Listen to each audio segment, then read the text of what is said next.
저는 지금 살입니다. 이 나이가 되면 사람들이 제게 묻습니다. 교수님, 건강 비결이 무엇입니까? 그러면 저는 잠시 말을 멈춥니다. 왜냐하면 그 질문 자체가 이미 잘못된 전제를 품고 있기 때문입니다.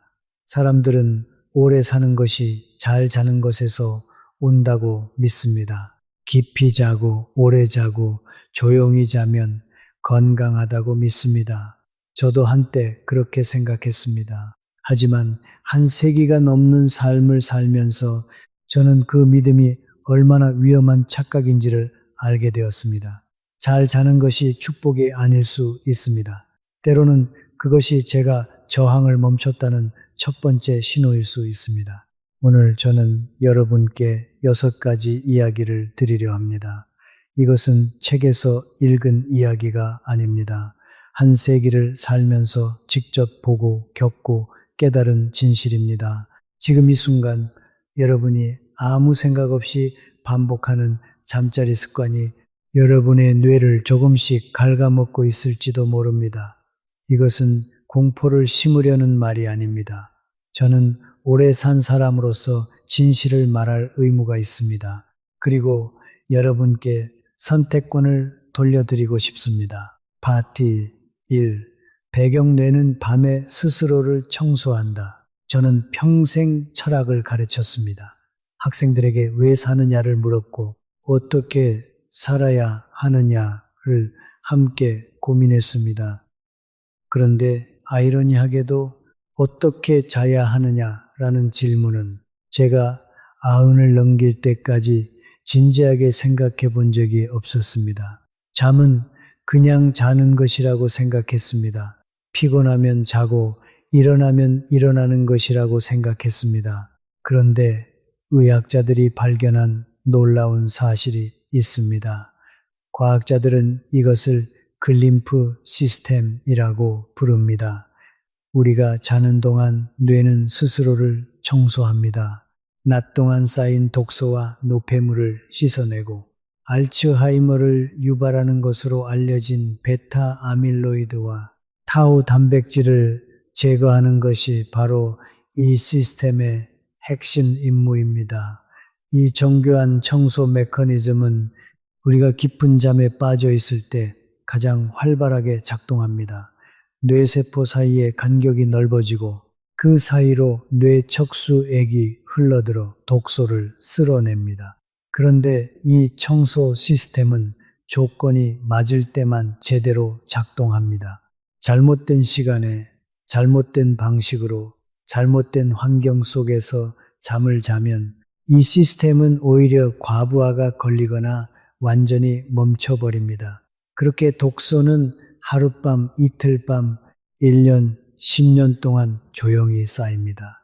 치매는 갑자기 오지 않습니다. 서울대학교 병원 연구에 따르면 치매의 뇌 변화는 증상이 나타나기 무려 15년에서 20년 전부터 시작됩니다. 그리고 그 변화의 씨앗을 매일 밤 뿌리는 것이 바로 우리의 잠자리 습관입니다.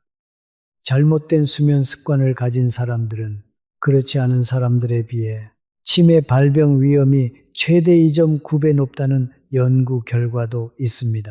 오늘 밤 여러분이 무심코 집어드는 스마트폰, 점심 이후 2시간이 넘도록 늘어지는 낮잠, 잠들기 위해 삼키는 수면제, 이 모든 것들이 누적되어 치매라는 재앙의 씨앗을 심고 있다면 어떻겠습니까? 오늘 저는 여러분께 6가지 습관을 말씀드리겠습니다. 이 6가지를 바꾸는 것만으로도 여러분의 뇌는 달라질 수 있습니다. 아직 늦지 않았습니다. 하지만 더 이상 미룰 시간도 없습니다. 파트 2. 첫 번째 습관긴 낮잠의 함정. 제가 40살이던 시절 저는 철학을 가르치는 교수였습니다. 매일 아침 일찍 일어나 강의를 준비하고 학생들과 토론하고 저녁 늦게까지 책을 읽었습니다. 그 시절에는 낮잠이란 것이 사치였습니다. 눈을 붙일 시간도 없었고 그럴 생각조차 하지 않았습니다. 그런데 제가 나이 들면서 주변을 둘러보니 은퇴한 친구들 대부분이 낮잠을 인생의 가장 큰 보상으로 여기고 있었습니다. 이제 실컷 자도 되지 않느냐고, 평생 고생했으니 이 정도 낙은 누려야 하지 않느냐고 말했습니다. 저는 그 말이 틀리다고 생각하지 않았습니다. 그런데 시간이 지나면서 저는 그 달콤한 낮잠이 그들에게서 무언가를 조금씩 빼앗아가고 있다는 것을 느끼기 시작했습니다. 제게 50년을 알고 지낸 친구가 있었습니다. 그는 평생 성실하게 살았고 은퇴 후에도 정정하고 유머 감각도 여전했습니다. 그런데 그가 65이 되던 해부터 습관이 하나 생겼습니다. 점심을 먹고 나면 반드시 2시간, 어떤 날은 3시간씩 낮잠을 잤습니다. 처음에는 그저 피곤해서 그러려니 했습니다. 그런데 1년이 지나고 2년이 지나면서 저는 그의 눈빛이 달라지는 것을 알아차렸습니다. 대화가 짧아졌습니다. 이야기 도중에 말의 실마리를 잃어버리는 일이 잦아졌습니다. 그리고 3년이 지났을 때 그는 우리가 함께 했던 오래된 기억들을 하나둘 잊기 시작했습니다. 그것이 낮잠 때문만은 아니었을 것입니다. 하지만 저는 그 긴 낮잠이 그 과정을 훨씬 빠르게 만들었다고 믿습니다. 뇌는 이상한 기관입니다. 사람들은 쉬면 쉴수록 더 좋아질 것이라고 생각합니다. 하지만 뇌는 그렇지 않습니다. 뇌는 리듬 위에서 삽니다. 낮에는 깨어있고 밤에는 자는 것, 이 단순한 리듬이 뇌를 살아있게 만드는 가장 근본적인 조건입니다. 낮에 2시간 이상 깊이 잠들면 뇌는 밤이 언제인지 혼란스러워집니다.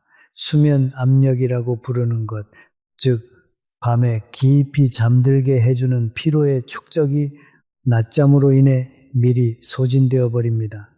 그 결과 밤에 깊은 수면을 취하지 못하고 얕은 잠에서 뒤척이게 됩니다. 그리고 얕은 잠은 뇌가 스스로를 청소하는 시간을 빼앗아 갑니다. 저는 이것을 이렇게 이해했습니다.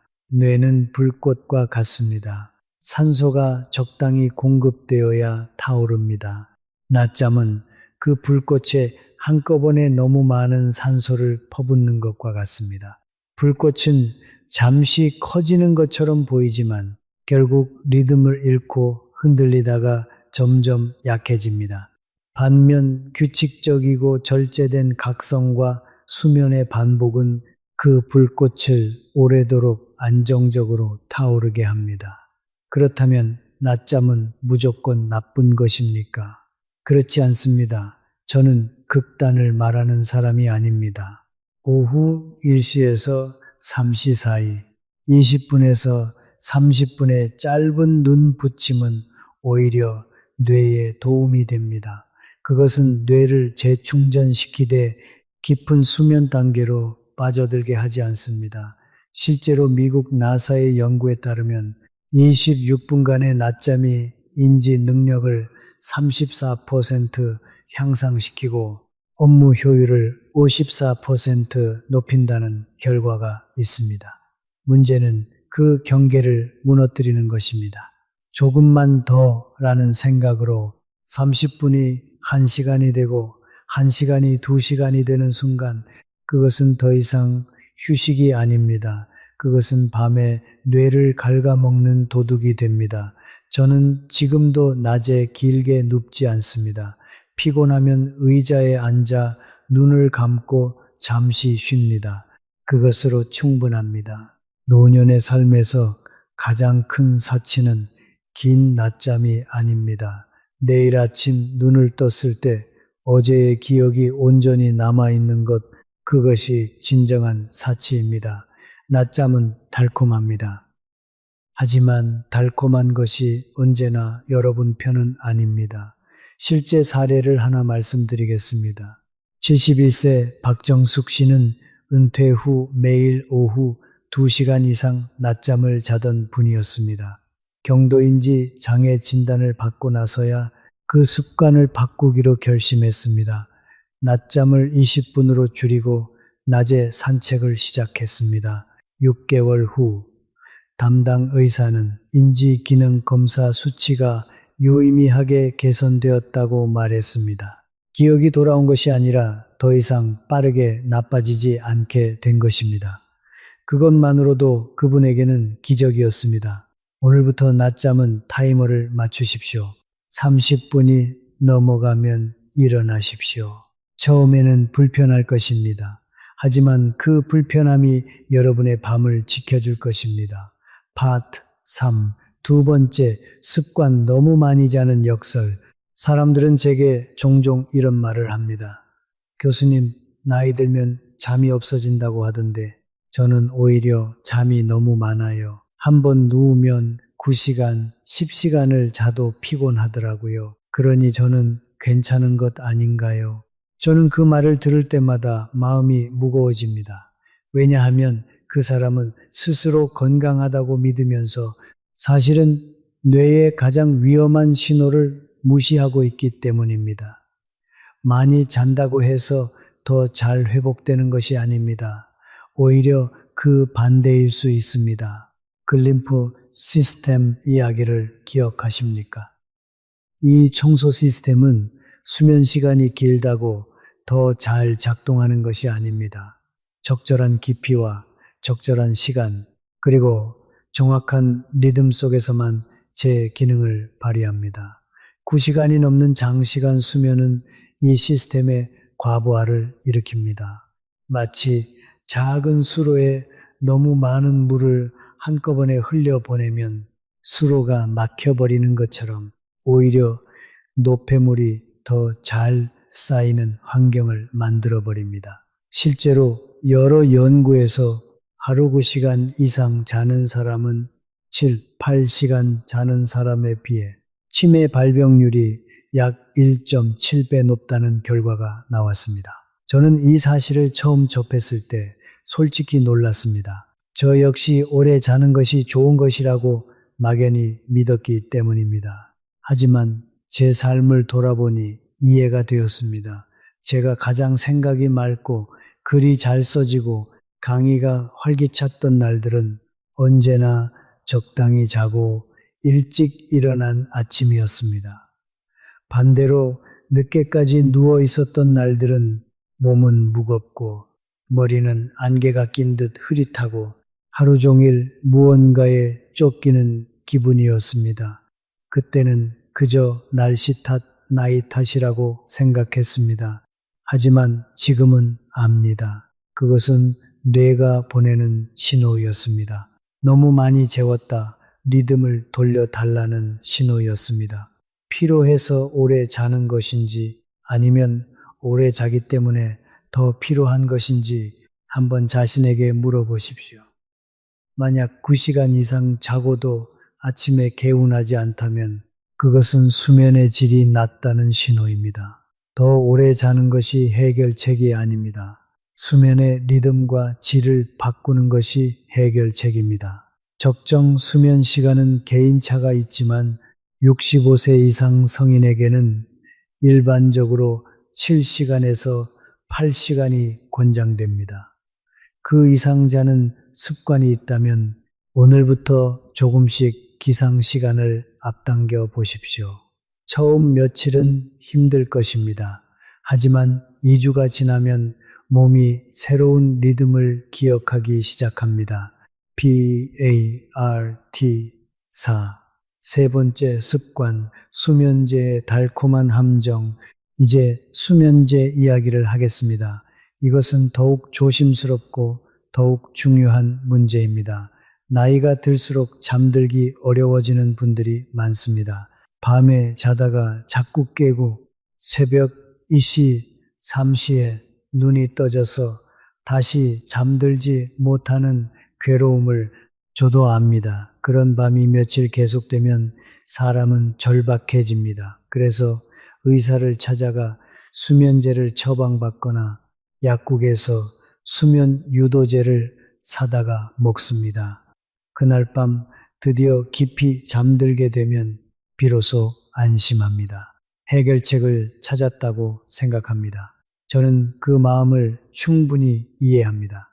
저도 젊은 날 전쟁을 겪었습니다. 폭격 소리가 들리는 밤, 추위 속에서 웅크리고 잠을 청하던 밤들이 있었습니다. 그 시절 저는 잠들지 못하는 밤이 얼마나 괴로운지를 뼛속 깊이 알았습니다. 그러니 저는 수면의 고통을 가볍게 여기지 않습니다. 하지만 저는 여러분께 진실을 말해야 합니다. 약으로 만들어진 잠은 자연스러운 잠이 아닙니다. 수면제는 뇌를 진정시키는 방식으로 작용합니다. 의식을 끄는 것입니다. 하지만 뇌가 스스로를 치유하는 진짜 회복은 의식이 꺼진 상태에서 일어나는 것이 아닙니다. 렘 수면이라고 부르는 단계, 즉 꿈을 꾸고 기억을 정리하고 감정을 처리하는 그 단계에서 일어납니다. 수면제는 바로 이 렘 수면을 억제합니다. 겉으로는 깊이 자는 것처럼 보이지만 뇌 안에서는 가장 중요한 수리 작업이 멈춰 있는 것입니다. 하버드 의대 연구팀의 조사에 따르면 수면제를 장기 복용하는 노인은 그렇지 않은 노인에 비해 치매 발병률이 약 2.3배 높았습니다. 이것은 수면제가 직접 치매를 유발한다는 뜻이 아닙니다. 수면제가 뇌 자연 회복을 방해함으로써 치매의 진행을 가속화할 수 있다는 경고입니다. 매일 밤 약으로 잠을 자는 것은 공장의 정비 시간을 매일 건너뛰면서 기계를 계속 돌리는 것과 같습니다. 당장은 돌아가는 것처럼 보이지만 내부는 서서히 마모되고 있습니다. 저는 이렇게 말하고 싶습니다. 불편한 잠 한 번이 약으로 억지로 만들어낸 잠 10번보다 여러분의 뇌에 훨씬 이롭습니다. 약에 의존하는 순간 뇌는 스스로 잠드는 법을 잊어갑니다. 그리고 한번 잃어버린 그 능력은 돌아오기가 매우 어렵습니다. 그렇다면 수면제 없이 어떻게 잠들 수 있을까요? 첫째, 잠자리에 드는 시간과 일어나는 시간을 일정하게 유지하십시오. 몸은 규칙을 기억합니다. 둘째, 잠들기 1시간 전부터 조명을 낮추십시오. 어둠은 멜라토닌 분비를 촉진합니다. 셋째, 낮에 햇빛을 충분히 받으십시오. 오전 30분의 햇빛이 밤의 수면을 준비합니다. 넷째, 저녁 식사 후에는 카페인을 피하십시오. 커피뿐 아니라 녹차, 홍차에도 카페인이 들어있습니다. 다섯째, 잠들기 전에 따뜻한 물로 가볍게 샤워하거나 발을 따뜻하게 하십시오. 체온이 약간 내려가면서 수면을 유도합니다. 나이 들어 잠을 잘 자는 것은 숙련된 기술과 같습니다. 규칙적인 시간에 눕고 빛과 소음을 줄이고 낮 동안 몸을 충분히 움직이고 저녁 이후에는 뇌를 조용히 내려놓는 연습이 필요합니다. 그것은 쉽지 않습니다. 하지만 그 불편함을 견디며 쌓아가는 자연스러운 잠이야말로 여러분의 기억과 판단력을 지켜주는 진짜 방패입니다. 90살이 넘어 저는 깨달았습니다. 잠들기 어렵다는 것은 제가 아직 살아있다는 증거일 수 있습니다. 너무 쉽게, 너무 오래, 너무 깊이 잠드는 것을 걱정하십시오. 제가 조용해지는 것은 언제나 좋은 신호가 아닙니다. 파트 5, 네 번째 습관, 스마트폰과 블루라이트의 위험. 저는 스마트폰이라는 물건을 처음 보았을 때 솔직히 그것이 무엇인지 이해하는데 시간이 걸렸습니다. 손바닥만 한 유리판 속에 세상이 통째로 들어있다는 것이 저에게는 여전히 경이로운 일입니다. 하지만 저는 동시에 그것이 얼마나 위험한 물건인지도 깨닫는데 그리 오래 걸리지 않았습니다. 특히 밤에 잠들기 직전에 그것을 손에 쥐는 습관이 얼마나 많은 것을 파괴하는지를 저는 주변 사람들을 통해 똑똑히 보았습니다. 제가 30살이던 시절 하루의 끝은 언제나 조용했습니다. 저녁을 먹고 나면 책을 읽거나 아내와 나란히 앉아 차를 마시거나 혹은 그냥 창밖을 바라보며 아무 말 없이 하루를 마무리했습니다.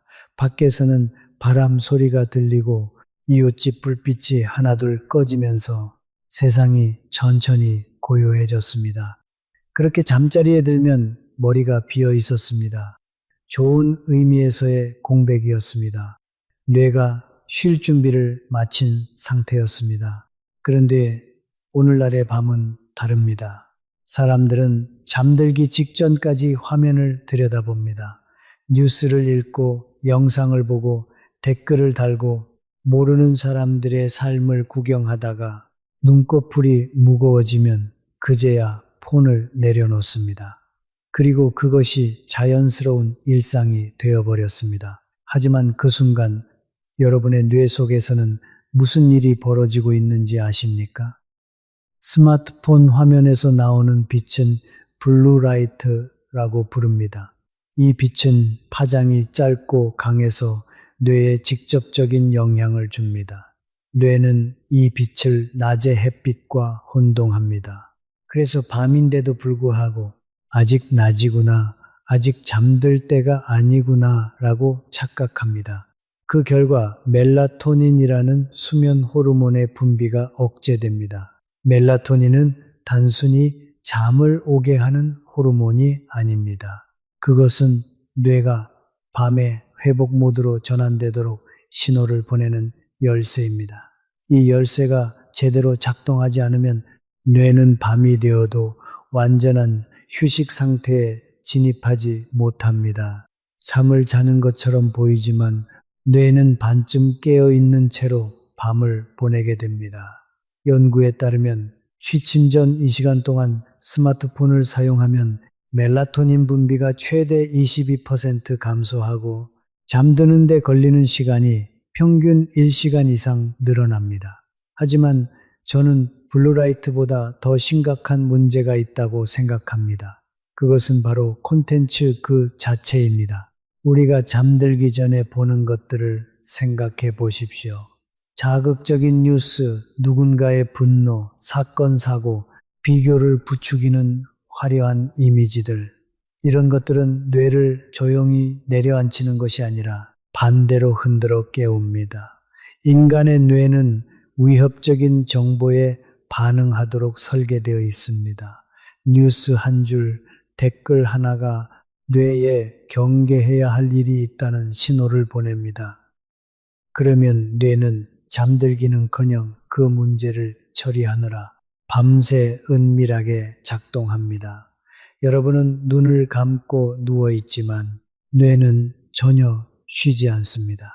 저는 제자들 중에 밤마다 뉴스를 보다가 잠드는 습관을 가진 사람이 있었습니다. 그는 뉴스를 보면 잠이 온다고 했습니다. 저는 그 말을 듣고 안타까웠습니다. 잠이 오는 것이 아니었습니다. 뇌가 과부하가 걸려서 일시적으로 꺼지는 것이었습니다. 그것은 진짜 잠이 아닙니다. 지쳐서 쓰러지는 것과 편안하게 눕는 것은 전혀 다릅니다. 그리고 그 차이가 10년, 20년 쌓이면 뇌에 남기는 흔적은 완전히 달라집니다. 우리 선조들은 해가 지면 세상이 어두워졌습니다. 촛불 하나, 등잔 하나가 전부였습니다. 그 빛 아래에서 가족들은 도란도란 이야기를 나누다가 자연스럽게 잠자리에 들었습니다. 어둠 속에서 하루의 소음이 가라앉고 뇌가 내일을 준비할 공간이 생겼습니다. 하지만 지금 우리는 잠들기 직전까지 수천 킬로미터 떨어진 낯선 사람들의 목소리를 뇌 속으로 쏟아붓습니다. 그러면서 왜 잠을 잘 수 없는지, 왜 아침에 일어나도 피곤한지를 의아하게 여깁니다. 저는 지금 이 영상을 보시는 여러분께 한 가지만 부탁드리고 싶습니다. 오늘 밤 잠들기 1시간 전에 스마트폰을 내려놓으십시오. 그냥 내려놓으십시오. 아무것도 하지 않아도 됩니다. 창밖을 바라봐도 되고 따뜻한 물 한 잔을 마셔도 되고 그냥 조용히 앉아 있어도 됩니다. 처음에는 불안할 것입니다. 무언가를 놓치고 있다는 느낌, 지루함, 손이 자꾸 폰을 향하는 습관. 하지만 그 불안함을 견디는 것이 바로 여러분의 뇌를 지키는 첫 번째 실천입니다. 1000개의 낯선 목소리가 여러분을 필요로 하는 것처럼 느껴지는 그 밤에 여러분에게 진짜로 필요한 것은 단 하나입니다. 침묵입니다. 그 침묵 속에서 뇌는 비로소 여러분 자신의 소리를 듣기 시작합니다. 그리고 그것이 진짜 잠의 시작입니다. 실천 팁을 드리겠습니다. 취침 1시간 전 스마트폰을 다른 방에 두십시오. 가능하다면 침실에 스마트폰을 들이지 마십시오. 야간 모드나 블루라이트 차단 앱도 도움이 되지만 가장 좋은 방법은 화면 자체를 보지 않는 것입니다. 대신 그 시간에 무엇을 하면 좋을까요? 종이책 읽기, 가벼운 스트레칭, 따뜻한 허브차 한 잔, 혹은 그날 감사한 일 3가지를 떠올리는 것. 이 작은 변화가 여러분의 밤을 그리고 10년 후의 뇌를 바꿔 놓을 것입니다. 파트 6, 5번째 습관, 무너진 생체 시계. 저는 평생 동안 수많은 사람들의 노년을 지켜보았습니다. 그 중에는 90이 넘어서도 눈빛이 살아있고 말 한마디 한마디에 무게가 있고 자신이 어제 무슨 책을 읽었는지 또렷하게 기억하는 사람들이 있었습니다. 반대로 70도 되기 전에 이미 눈이 흐려지고 같은 말을 반복하고 지난 계절의 일을 기억하지 못하는 사람들도 있었습니다. 저는 그 차이가 어디서 오는지를 오랫동안 생각했습니다. 유전이나 운이 전부가 아니었습니다. 아리고 에게토 그 차이의 깊은 곳에는 언제나 일상의 리듬이 있었습니다. 특히 잠의 리듬이 있었습니다. 인간의 몸속에는 시계가 있습니다. 의학자들은 이것을 생체 시계 혹은 일주기 리듬이라고 부릅니다. 이 시계는 매일 같은 시간에 잠들고 같은 시간에 깨어나는 반복 속에서 정교하게 조율됩니다. 이 리듬이 안정되어 있을 때 뇌는 코르티솔이라는 호르몬을 아침에 정확하게 분비하여 우리를 깨우고 밤이 되면 그 수치를 낮추어 잠들게 합니다. 하지만 오늘은 새벽 2시에 자고 내일은 밤 10시에 자고 주말에는 낮까지 늦잠을 자는 방식으로 살아가면 이 시계는 서서히 망가집니다. 망가진 시계는 코르티솔을 엉뚱한 시간에 분비합니다. 그 결과 뇌 속에 만성적인 염증이 생깁니다. 그리고 그 염증이 오랫동안 지속되면 그것은 치매로 향하는 가장 확실한 경로 중 하나가 됩니다. 저는 이것을 추상적인 의학 지식으로만 알고 있는 것이 아닙니다. 제 주변에서 직접 보았습니다. 은퇴 후 할 일이 없어진 사람들이 있었습니다. 평생 회사에 묶여 살다가 갑자기 시간이 자유로워지자 그들은 잠도 자유롭게 자기로 했습니다. 늦게 자고 늦게 일어나도 뭐가 문제냐고 했습니다. 아무도 제지하지 않으니 자고 싶을 때 자고 일어나고 싶을 때 일어났습니다. 처음 몇 달은 좋아 보였습니다. 피곤함이 사라졌다고 했습니다. 하지만 1년이 지나고 2년이 지나면서 저는 그들에게서 서서히 예리함이 빠져나가는 것을 느꼈습니다. 대화가 느슨해지고 생각의 속도가 느려지고 어떤 이들은 감정 기복이 심해졌습니다. 자유로운 잠이 그들을 편안하게 해준 것이 아니라 뇌의 시계를 조금씩 부수고 있었던 것입니다. 규칙이 있는 삶이 자유를 빼앗는 것이 아닙니다. 규칙이 있는 삶이 오히려 뇌를 자유롭게 합니다. 저는 100살이 넘은 지금도 매일 거의 같은 시간에 눕고 같은 시간에 눈을 뜹니다. 그것이 제 뇌를 이 나이까지 버티게 해준 가장 작고 가장 강력한 습관입니다. 실제 사례를 하나 말씀드리겠습니다. 74세 정현숙 씨는 은퇴 후 수면 시간이 제각각이었습니다. 어떤 날은 새벽 2시에 자고 어떤 날은 밤 9시에 잠들었습니다. 2년 만에 경도인지 장애 진단을 받았고 그제야 수면 전문의를 찾았습니다. 의사는 딱 하나만 지키라고 했습니다. 매일 아침 7시에 일어나십시오. 몇 시에 잠들든 상관없습니다. 정현숙 씨는 반신반의하면서 그 원칙을 지켰습니다. 3개월 후 자연스럽게 밤 11시에 잠들기 시작했습니다. 6개월 후 인지기능 검사에서 유의미한 개선이 나타났습니다.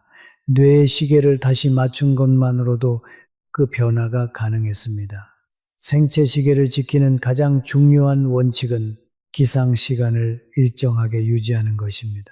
잠드는 시간이 조금 달라도 괜찮습니다. 하지만 일어나는 시간만큼은 주말에도 쉬는 날에도 같은 시간을 지키십시오. 그 하나의 습관이 여러분의 뇌시계를 다시 조율하기 시작할 것입니다. 파 7. 여섯 번째 습관, 어둠 속의 고립. 이제 여섯 번째 이야기를 해야 합니다. 이것은 다섯 번째보다 더 조심스럽게 꺼내야 할 이야기입니다. 왜냐하면 이것은 단순한 습관의 문제가 아니라 삶의 방식과 마음의 상태와 깊이 연결되어 있기 때문입니다. 그것은 바로 어둠 속에서 홀로 세상과 단절된 채 잠을 자는 습관입니다. 나이가 들면 혼자 자는 것이 자연스러운 일이 됩니다. 배우자를 먼저 떠나보내기도 하고 자녀들은 멀리 살고 밤이 되면 집안에 자신만 남습니다. 저는 그 외로움을 압니다. 아내를 먼저 보낸 후 처음 맞이한 밤이 얼마나 낯설고 무거웠는지 아직도 생생합니다. 그 고요함이 평화가 아니라 공허함으로 느껴지는 밤이 있습니다. 그런 밤에 사람들은 자신을 고립시킵니다. 커튼을 치고 불을 끄고 전화도 받지 않고 세상과 담을 쌓은 채 어둠 속으로 들어갑니다. 그리고 그것이 쌓이고 쌓이면 뇌는 조용히 무너지기 시작합니다. 의학자들이 밝혀낸 사실이 있습니다. 사회적 고립과 결합된 수면 패턴은 우울감을 강화할 뿐 아니라 뇌 전두엽 기능을 실제로 위축시킵니다. 전두엽은 판단하고 계획하고 충동을 억제하고 다른 사람의 마음을 이해하는 중추입니다. 이 영역이 약해지면 인지 저하가 가속화됩니다. 그리고 그 위축의 시작점에는 종종 오랜 고립과 고독한 밤들이 있습니다. 어둠 속 혼자만의 잠이 문제가 아닙니다.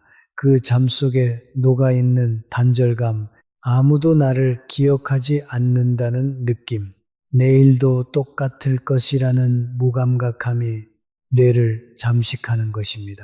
하지만 저는 이것을 말하면서 동시에 이것도 말해야 합니다. 혼자 자는 것이 반드시 나쁜 것은 아닙니다. 진정한 의미의 고독, 즉 스스로와 평화롭게 함께 있는 능력은 오히려 뇌를 강하게 만듭니다. 문제는 고립입니다. 고독과 고립은 전혀 다릅니다. 고독은 혼자이지만 세상과 이어져 있는 상태입니다. 고립은 혼자이면서 세상을 스스로 끊어낸 상태입니다. 낮에 사람을 만나고 대화하고 웃고 무언가를 함께 하다가 밤에 조용히 혼자 잠드는 것은 건강한 고독입니다. 하지만 며칠째 아무도 만나지 않고 아무에게도 연락하지 않고 아무 감정도 느끼지 않은 채 어둠 속으로 들어가는 것은 뇌에 천천히 독을 주는 것과 같습니다. 저는 지금 여러분께 외로움을 부정하라고 말하는 것이 아닙니다. 외로움은 인간의 가장 오래된 감정 중 하나입니다. 그것을 억지로 지워버리려 하는 것도 옳지 않습니다.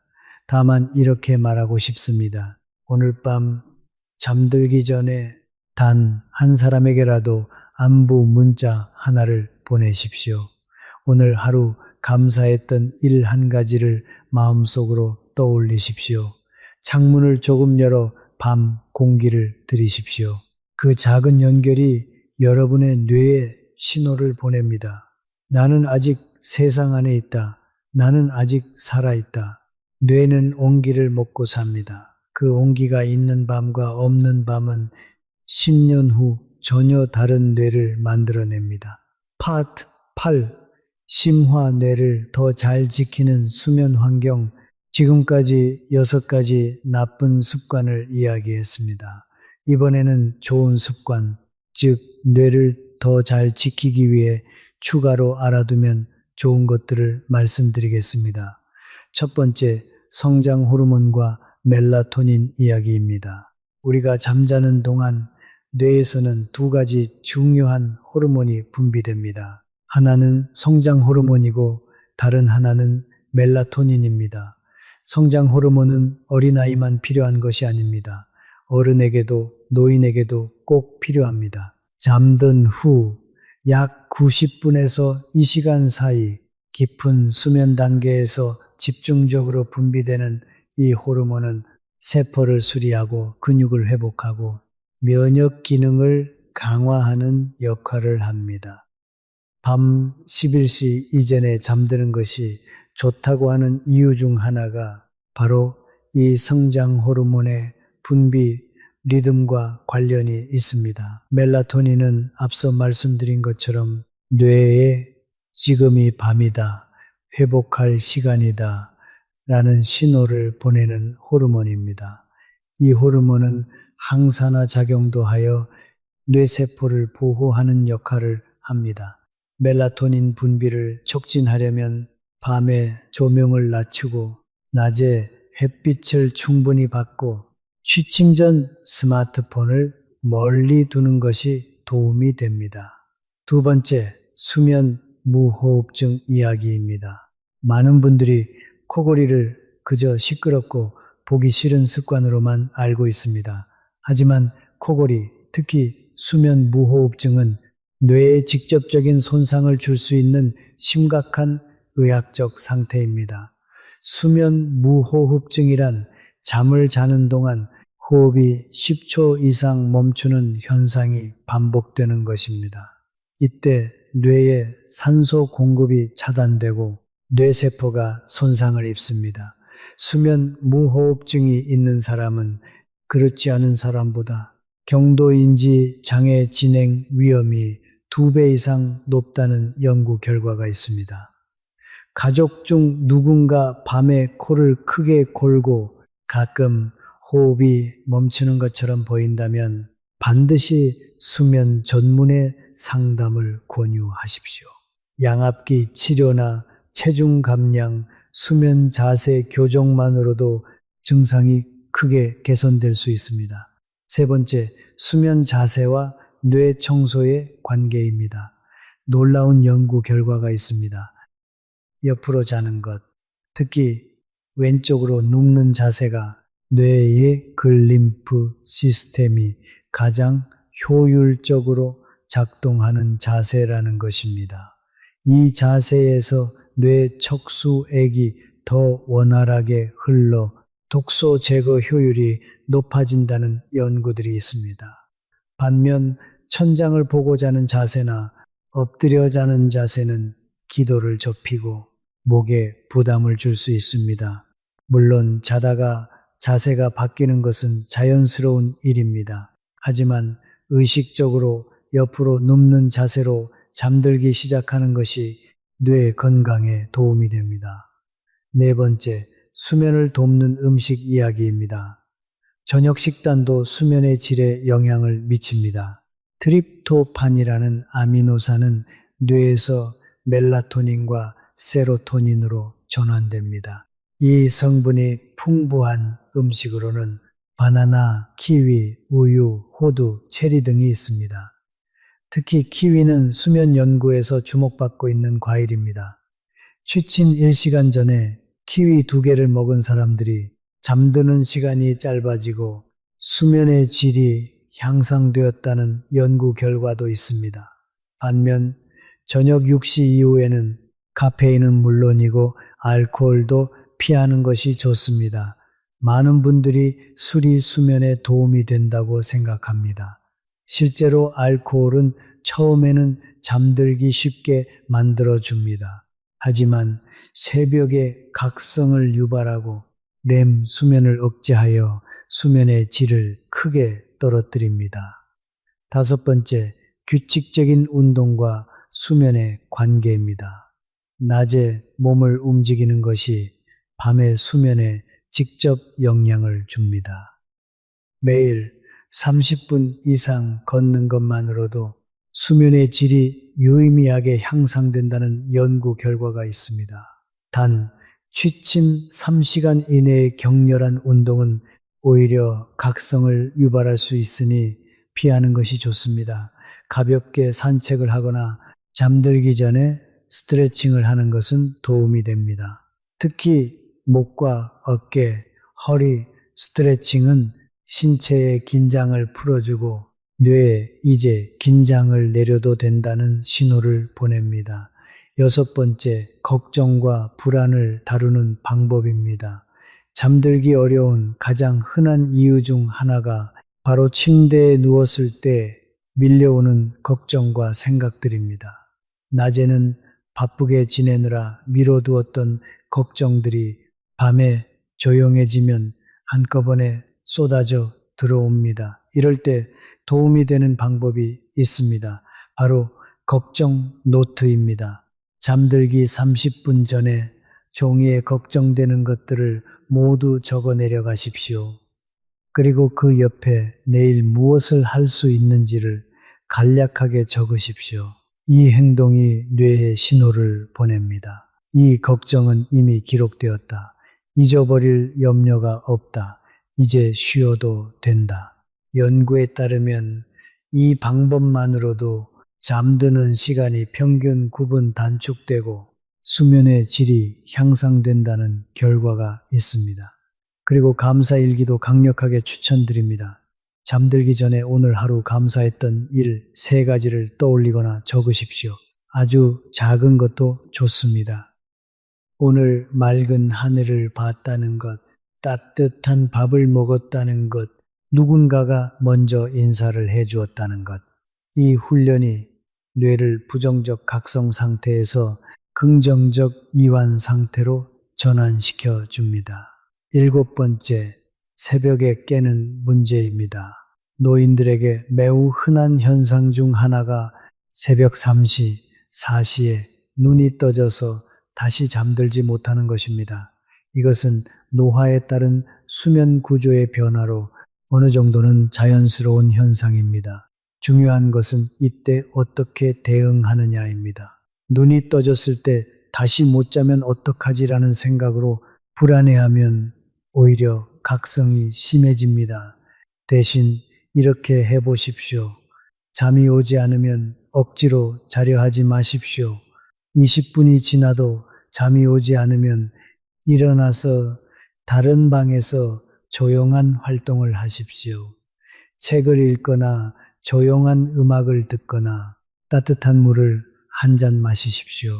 졸음이 오면 다시 침대로 돌아가십시오. 침대는 수면과 관련된 장소라는 인식을 뇌에 심어야 합니다. 실제 사례를 하나 말씀드리겠습니다. 77세 윤재호 씨는 매일 밤 수면제 없이는 잠을 이루지 못했습니다. 10년 넘게 수면제에 의존하던 분이었습니다. 수면 전문의의 권유로 수면제를 서서히 줄이면서 대신 매일 저녁 하모니카를 연습하기 시작했습니다. 소리내어 호흡하고 집중하는 그 30분이 뇌를 부드럽게 이완시켰습니다. 3개월 후 그분은 수면제 없이 잠들기 시작했습니다. 6개월 후에는 밤중에 깨는 횟수도 크게 줄었습니다. 뭔가를 잃어가던 분이 뭔가를 다시 찾기 시작했습니다. 파 9. 클로징 잠은 내일을 준비하는 의식이어야 합니다. 저는 지금까지 6가지 이야기를 했습니다. 긴 낮잠의 위험, 너무 많이 자는 역설, 수면제의 함정, 스마트폰 화면의 빛, 무너진 생체 시계, 그리고 어둠 속의 고립. 이 6가지를 따로따로 들으면 그저 건강 정보처럼 들릴 수 있습니다. 하지만 저는 여러분이 이것을 단순한 의학 지식으로 받아들이지 않기를 바랍니다. 이 6가지는 모두 하나의 더 깊은 진실을 가리키고 있습니다. 그것은 바로 우리가 잠을 어떻게 대하느냐가 곧 우리가 삶을 어떻게 대하느냐를 보여준다는 것입니다. 저는 30살에 잠을 잤습니다. 40살에도 50살에도 잠을 잤습니다. 하지만 솔직히 말하자면 그 시절 저에게 잠은 그저 하루를 끝내는 행위였습니다. 피곤하니까 자는 것이었습니다. 할 일을 다 했으니 쉬는 것이었습니다. 잠에 대해 깊이 생각해 본 적이 없었습니다. 그런데 나이가 들면서 그리고 특히 90을 넘기면서 저는 잠을 다르게 보기 시작했습니다. 잠은 단순히 의식이 꺼지는 시간이 아니었습니다. 잠은 제가 하루를 정리하고 기억을 새기고 상처를 치유하고 내일을 준비하는 가장 조용하고 가장 진지한 시간이었습니다. 그것을 깨닫는데 저는 거의 한 3기가 걸렸습니다. 동양의 오래된 지혜 중에 이런 말이 있습니다. 하루를 잘 마무리하는 사람이 하루를 잘 시작할 수 있다. 저는 이 말이 잠에 대한 가장 정확한 철학이라고 생각합니다. 잠은 하루의 끝이 아닙니다. 잠은 다음 날의 시작입니다. 그러니 잠자리에 드는 행위는 단순히 눕는 행위가 아니라 내일을 위한 준비이자 의식이어야 합니다. 군인이 내일의 전투를 위해 무기를 손질하듯 농부가 다음날 새벽을 위해 연장을 정돈하듯 우리는 잠을 통해 뇌와 몸을 다음날을 위해 가다듬어야 합니다. 오늘날 많은 사람들에게 잠은 의식이 아닙니다. 잠은 도피입니다. 오늘 하루가 너무 힘들었으니 빨리 이 하루를 잊고 싶어서 자는 것이고 너무 불안하니까 수면제로 강제로 의식을 끄는 것입니다. 저는 그 마음을 정죄하지 않습니다. 삶이 힘든 것은 사실이고 도망치고 싶은 밤이 있다는 것도 압니다. 하지만 그렇게 도피로서의 잠을 반복하면 뇌는 점점 더 도망칠 준비만 하게 됩니다. 맞서고 회복하는 힘을 잃어갑니다. 그것이 바로 우리가 두려워해야 할 진짜 쇠락입니다. 저는 살면서 많은 것을 잃었습니다. 사랑하는 사람들을 먼저 보냈고 젊음을 잃었고 제 몸도 예전 같지 않습니다. 하지만 저는 아직 어제의 일을 기억합니다. 오늘 아침 무엇을 생각했는지 압니다. 지금 이 말을 하면서 제가 무슨 말을 하려고 했는지 잊지 않습니다. 그것이 제가 가진 가장 소중한 것입니다. 그리고 그 소중한 것을 지켜준 것 중 하나가 바로 매일 밤 잠을 의식처럼 대해온 습관이라고 저는 믿습니다. 여러분께 연령별로 말씀드리겠습니다. 지금 40대 여러분께 말씀드립니다. 지금 여러분이 만들어가는 습관이 30년 후에 여러분을 결정합니다. 지금은 그것이 느껴지지 않을 것입니다. 하루 이틀 늦게 자고 일찍 자고가 무슨 대수냐고 생각할 것입니다.